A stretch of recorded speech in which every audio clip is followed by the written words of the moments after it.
अल्लाहु नूरु समावाति वल अर्द मसलु नूरिही कमिश्कातिन फीहा मिस्बाह वमा अलैना इल्लल बलागुल मुबीन क़ालू इन्ना ततय्यरना बिकुम लइन लम तंतहू लनरजुमन्नकुम वलयमस्सन्नकुम मिन्ना अज़ाबुन अलीम। अस्सलामु अलैकुम वरहमतुल्लाहि वबरकातुहू। मैं हूँ आपका मेज़बान मोहम्मद शाहिद रहमानी। आज मुल्खा 9 मार्च है। पेश है दूरबीन की ताज़ा तरीन पेशकश। आज दूरबीन के अहम मौज़ूआत हैं। दिल्ली के इंद्रलोक में नमाजियों को लात मारने वाले पुलिस एहलकार को मुअत्तल कर दिया गया है। वाक़े के बाद मुल्क भर में हंगामा हुआ और सोशल मीडिया पर पुलिस की बदसलूकी की वीडियो गर्दिश करने लगी। इसके बाद पुलिस के खिलाफ कार्रवाई हुई। आज की दूरबीन में पुलिस की बदसलूकी की वीडियो ज़रूर देखिए।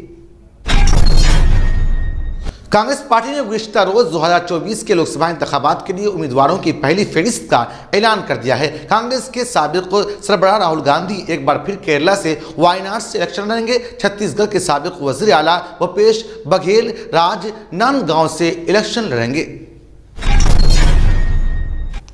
केरला के स्कूल में पहली बार पढ़ाने के लिए एआई टीचर का इस्तेमाल अमल में आया। मसनूई ज़हानत यानी एआई का इस्तेमाल पूरी दुनिया में तेज़ी से बढ़ रहा है। मुल्क भर में तालीमी मैदान में भी इसका तजर्बा किया जाने लगा है।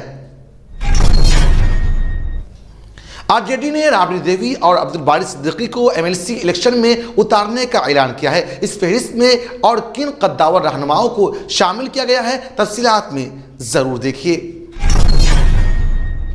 सुप्रीम कोर्ट का कहना है कि हर शहरी को हुकूमत के फैसले की मुखालिफत करने का हक है। अदालत उज़्मा ने कहा है कि जायज़ और कानूनी तरीके से इख्तिलाफ राय का हक आइन के तहत दिए गए हुकूक का एक लाजमी हिस्सा है। सुप्रीम कोर्ट ने इस सिलसिले में मजीद क्या कुछ कहा है, तफसीलात में देखिए।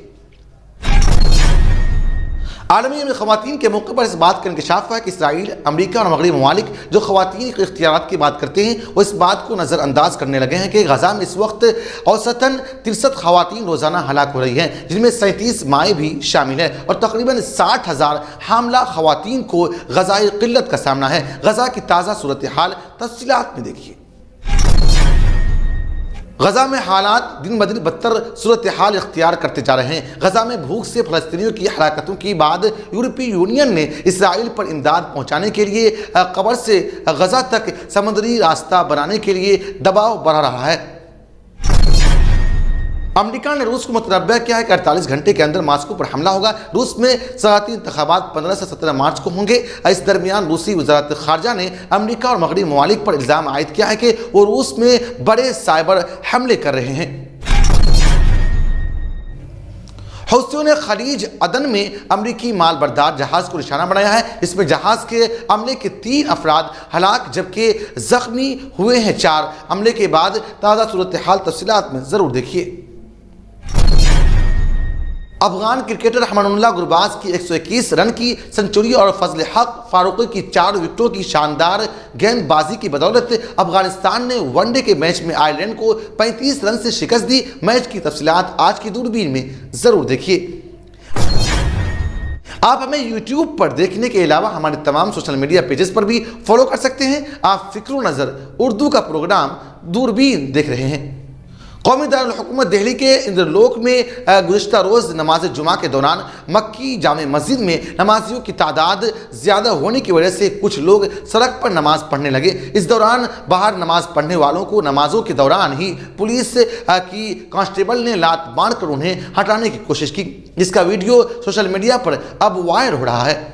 पुलिस की इस हरकत के बाद मकामी लोगों में गुस्सा है, इसीलिए सैकड़ों अफराद इंद्रलोक पुलिस स्टेशन के बाहर जमा होकर उस पुलिस अफसर को फौरी तौर पर मुअत्तल करने का मुतालबा कर रहे हैं। इस मामले में एमसीडी के डिप्टी मेयर और मोहम्मद इकबाल ने ज्वाइंट कमिश्नर से फ़ोन पर बात करके इस मामले की जानकारी मांगी है। वहीं पुलिस की जानिब से इस मामले की तहकीकात शुरू कर दी गई है। शिमाल डिस्ट्रिक्ट डीसीपी एम के मीना का कहना है कि पुलिस अफसर को मुअत्तल कर दिया गया है और इसके खिलाफ मजीद सख्त एक्शन भी लिया जाएगा। ये वाक़या इंद्रलोक इलाके में मौजूद मक्की मस्जिद के बाहर पेश आया। इस मामले में डीएमसीपी नॉर्थ ने कहा है कि मामले की तहकीकात शुरू कर दी गई है और कसूरवार के खिलाफ मुनासिब कार्रवाई की जाएगी। वायरल वीडियो में देखा जा सकता है कि कुछ लोग का एक ग्रुप सड़क पर नमाज पढ़ रहा है और जब पुलिस एहलकार वहां पहुंचता है तो उन्हें उठने का हुक्म देते हुए लाते और घूंसे मारना शुरू कर देता है। वीडियो में वाज़ेह तौर पर देखा जा सकता है कि पुलिस अफसर के जरिए मारपीट के बाद लोग मुदाखलत करते हुए एक पुलिस एहलकार को मारपीट करने से रोकते हैं। इसके बाद कांस्टेबल और भीड़ के दरमियान बहस भी शुरू हो जाती है। उसके बाद लोग का हजूम मस्जिद से निकलकर इंद्रलोक थाने का घेराव करते हुए एहतजाज कर रहे हैं और मुतालबा कर रहे हैं कि फौरी तौर पर उस पुलिस अफसर को मुअत्तल किया जाए और जिसने नमाज पढ़ते हुए लोगों के साथ मारपीट की है। वीडियो बनाओ, वीडियो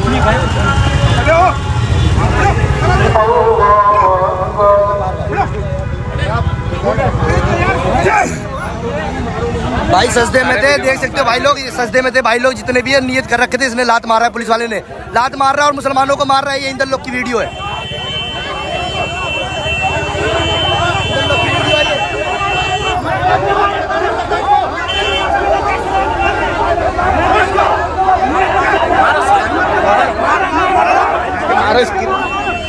कांग्रेस पार्टी ने जुमा को लोकसभा इंतखाबात 2024 के लिए 39 उम्मीदवारों की फहरिस्त जारी कर दी है। कांग्रेस के साबिक सरबराह और पार्टी के सीनियर रहनुमा राहुल गांधी केरला के वायनाड हलके से इलेक्शन लड़ेंगे। उम्मीदवारों का ऐलान कांग्रेस रहनुमा सी वेणुगोपाल ने पार्टी के कायदीन अजय माकन और पवन खेरा की मौजूदगी में कौमी दारुल हुकूमत में एक मीडिया ब्रीफिंग में किया। वेणुगोपाल ने कहा कि इस फहरिस्त में 15 जनरल कैटेगरी और 24 MC, ST और OBC और अकलियत से हैं और 12 लोग 50 साल से उम्र कम है। राहुल गांधी के अलावा दीगर नुमाया उम्मीदवारों में जो आइंदा लोकसभा इंतखाबात में हिस्सा लेंगे, छत्तीसगढ़ के साबिक वजीर आला भवेश बघेल, DK सुरेश, शशि थरूर और K सीनो गोपाल मैदान में होंगे।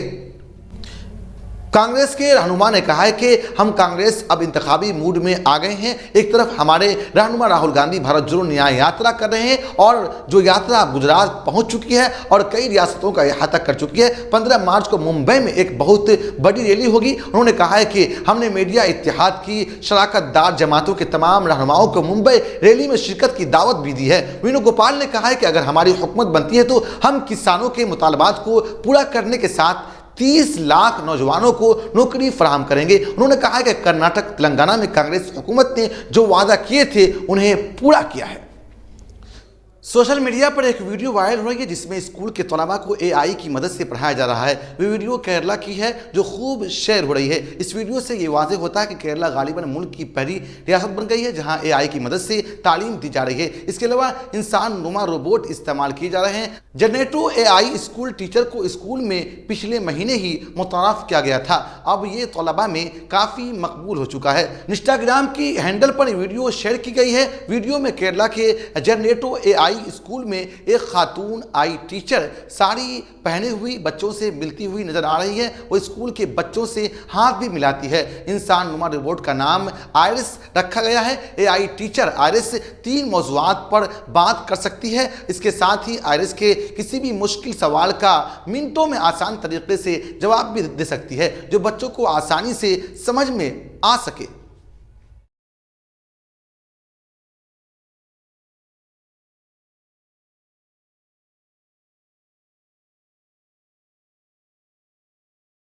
आइंदा 21 मार्च को बिहार में कानून साज कौंसिल MLC की 11 सीटों के लिए इंतखाबात होने वाले हैं। इसके पेश नज़र RJD ने साबिक वज़ीर आला राबड़ी देवी और साबिक वज़ीर मालियात अब्दुल बारी सिद्दीकी के मैदान में उतारने का ऐलान किया है। इस फहरिस्त में डॉक्टर अर्मिला ठाकुर, शशि यादव CPI-ML और शिवहर पार्लिमानी हलके से उम्मीदवार सैयद फैसल अली भी शामिल है। CPI-ML लिबरेशन ने गुज़िश्ता हफ्ते बिहार में रियासती कानून साज कौंसिल के इंतखाब के लिए पानी खातून विंग के रहनुमा शशि यादव को उम्मीदवार बनाया था और उन्हें महागठबंधन की हिमायत हासिल है। इसीलिए RJD ने इस फहरिस्त में शशि यादव का नाम भी शामिल किया है। MLC इलेक्शन के लिए नामजदगी की आखिरी तारीख 11 मार्च है। कानून साज कौंसिल में एक सीट जीतने के लिए 21 असेंबली की जरूरत होती है, वोटरों की जरूरत होती है। ऐसे में तादाद पर नजर रखी जाए तो NDA 6 सीटों पर कामयाब होती हुई दिखाई दे रही है, जबकि महागठबंधन के 5 उम्मीदवार कामयाब होते हुए दिखाई दे रहे हैं।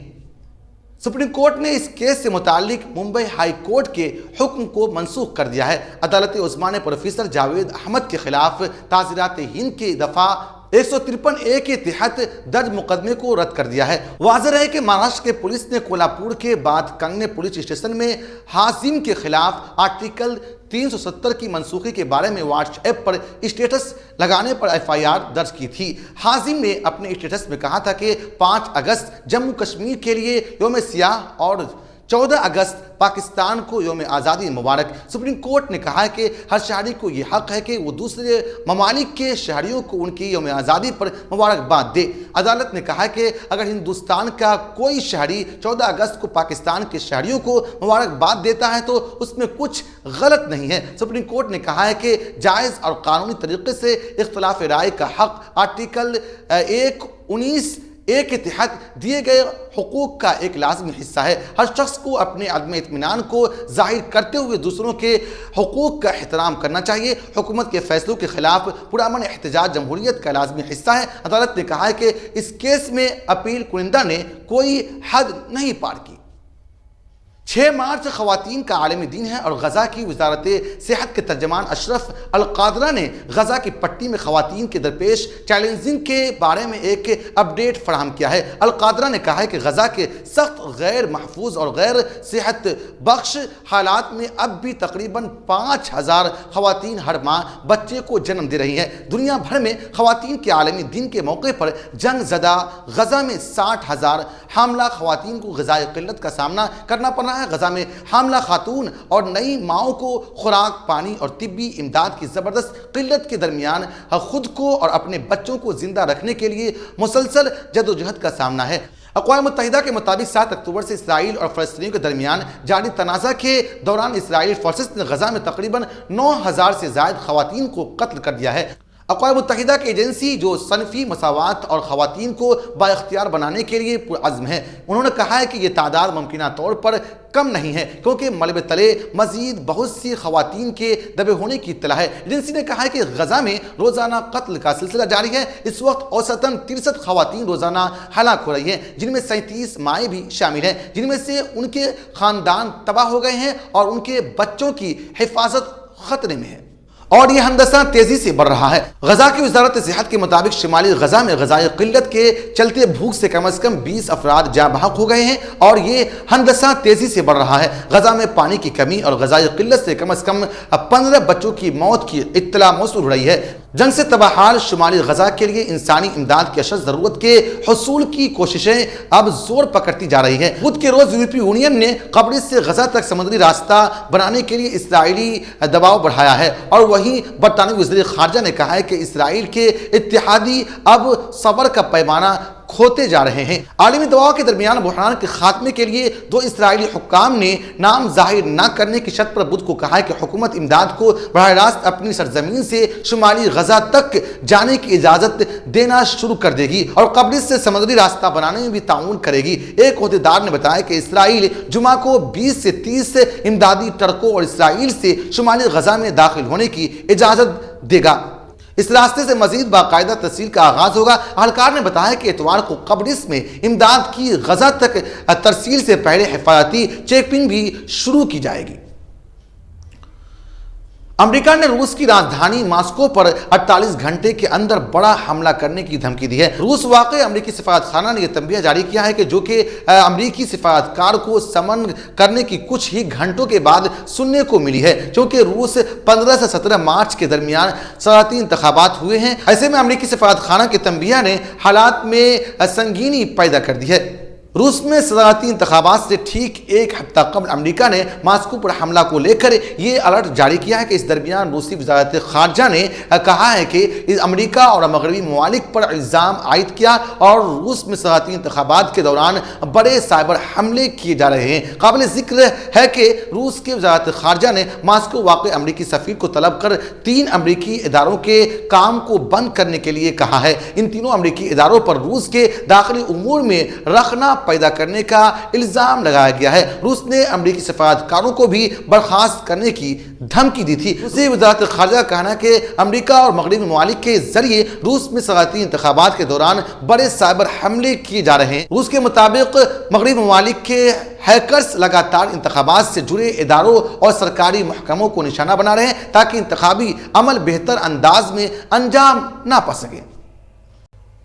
खलीज अदन में एक अमरीकी मालबरदार जहाज पर यमन के हौसी ग्रुप के मिसाइल हमले में बुध को कम से कम 2 मल्लाह समेत 3 हलाक हो गए। यमन में बरतानवी सफारतखाने ने सोशल मीडिया प्लेटफॉर्म एक्स पर यह इत्तला दी। पोस्ट में कहा है कि इस हमले में कम से कम 2 मल्लाह मारे गए और ये हौसियों की जानिब से बैन अक़वामी जहाज रानी पर मिसाइल फायर करने का अरमनाक लेकिन नागुज़ेर नतीजा था। इसे रोका जाना चाहिए। इससे कबल एक बयान में हौसियों ने खलीज अदन में अमरीकी कार्गो जहाज पर मिसाइल हमले की जिम्मेदारी कबूल कर ली थी। अमरीकी फौज के सेंट्रल कमांडर का कहना है कि यमन में हौसी बागियों के जेर कंट्रोल इलाके से दागा गया एक मिसाइल जहाज से टकरा गया, जिससे जहाज को काफी नुकसान पहुंचा। 3 हलाकतों के अलावा हमले में कम से कम 4 अफराद जख्मी हैं, जिनमें से 3 की हालत नाजुक बताई जा रही है। अमरीकी फौज की तरफ से जारी की गई ये 2 सैटेलाइट तस्वीर में जहाज के पुल और जहाज में मौजूद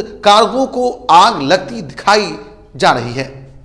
आयरलैंड के कप्तान ने टॉस जीतकर पहले गेंदबाजी का फैसला किया। शारजा क्रिकेट स्टेडियम में खेले गए मैच में अफगानिस्तान ने पहले बैटिंग करते हुए ओपनर रहमानुल्लाह के 121 रन की सेंचुरी वाली इनिंग्स, उसके बाद इब्राहिम ज़ादरान के 60 रन और कप्तान हशमतुल्लाह शाहिदी के 50 रन की नॉट आउट निस्फ सेंचुरी की बदौलत अफगानिस्तान ने 310 रन बनाए। मोहम्मद नबी ने 40 और अजमतुल्लाह उमर ज़ई ने 19 रन बनाए। आयरलैंड की जानिब से थ्योरान ने 3 विकेट हासिल किए। क्रेग के यंग और ग्राम ने एक बल्लेबाज को आउट किया।